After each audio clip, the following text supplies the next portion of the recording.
ఎన్నికల కమిషన్ ప్రవేశపెట్టిన home voting పద్ధతిని అర్హులైన సీనియర్ సిటిజన్లు, పీడబ్ల్యూడీ ఓటర్లు సద్వినియోగం చేసుకోవాలని చింతలపూడి నియోజకవర్గ ఎన్నికల రిటర్నింగ్ అధికారి కె అద్దయ్య సూచించారు.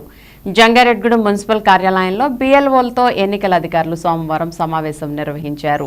ఈ సందర్భంగా ఆర్ఓ అద్దయ్య మాట్లాడుతూ ప్రతి ఒక్కరూ ఓటు హక్కును వినియోగించుకోవాలనే ఉద్దేశంతో ఎన్నికల కమిషన్ హోమ్ ఓటింగ్ పద్ధతిని ప్రవేశపెట్టిందని చెప్పారు. 85 సంవత్సరాల వయసు దాటిన వారు, పీడబ్ల్యూడీ ఓటర్లు దీనికి అర్హులని అన్నారు. జంగారెడ్గూడెం పట్టణంలో ఈ రెండింటికి సంబంధించి 1466 మంది ఓటర్లు ఉన్నారని, వీరిని గుర్తించేందుకు డోర్ టు డోర్ సర్వే చేయనున్నట్లు తెలిపారు. కావున ఓటర్లు ఎన్నికల సిబ్బందికి సహకరించాలని ఆయన కోరారు. ఈ కార్యక్రమంలో తహసీల్దార్ స్లీవ్ Joji, municipal commissioner Narendra Kumar, MPDO Vijayaprasad తదితరులు పాల్గొన్నారు.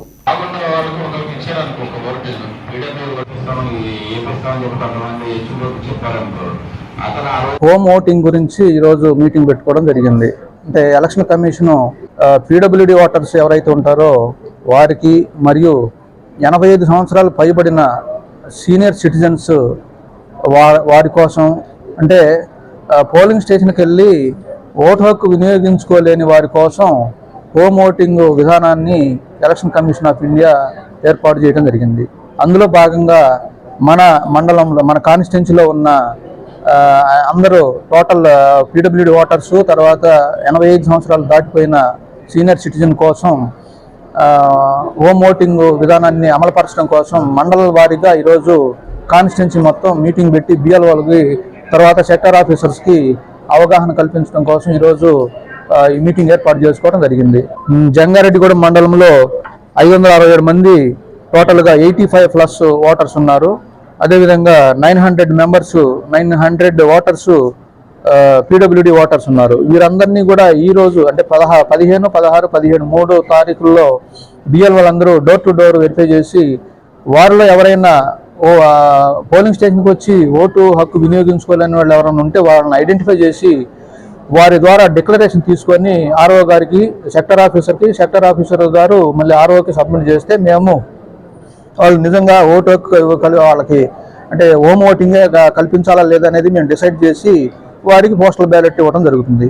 ఈ విషయమై ఈరోజు బిఎల్ఓలందరికీ అవగాహన కల్పించడం కోసం ఈరోజు ఈ మీటింగ్ ఏర్పాటు చేసి వారందరికీ కూడా ఇన్స్ట్రక్షన్స్ ఇవ్వడం జరిగింది. అదేవిధంగా వీళ్ళు ఎవరైతే ఈరోజు మాకు పోలింగ్ స్టేషన్కి వెళ్ళి ఓటు హక్కు వినియోగించుకోలేము, మాకు హోమ్ ఓటింగ్ కావాలని ఎవరైతే డిక్లరేషన్ ఇస్తారో వారు తర్వాత మళ్ళీ పోలింగ్ స్టేషన్కి వచ్చి ఓటు వేయాలంటే వీలు పడదు.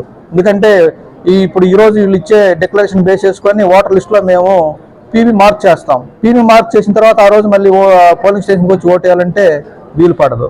కాబట్టి అందరూ గమనించి వారు పూర్తి స్థాయిలో వాళ్ళు అవగాహన కల్పించుకొని తర్వాత వాళ్ళు నిర్ధారించుకున్న తర్వాతనే మాకు హోమ్ ఓటింగ్ కావాలని చెప్పేసి వాళ్ళు ఈరోజు డిక్లరేషన్ బిఎల్ఓకి ఇస్తే వారికి మాత్రమే మేము పీబీ ఇస్తామని చెప్పేసి తెలియజేస్తా ఉన్నాను. కాబట్టి అందరూ బిఎల్ఓలకి ఓటర్స్ అంతా సహకరించి బిఎల్ఓలతో సహకరించి వాళ్ళు ఈ డిక్లరేషన్ ఈరోజు, రేపు, ఎల్లుండి అంటే 3 రోజుల్లో వారు బిఎల్ఓలతో సహకరించి వాళ్ళు డిక్లరేషన్ ఇవ్వాలని చెప్పేసి అందరికీ కోరుకుంటూ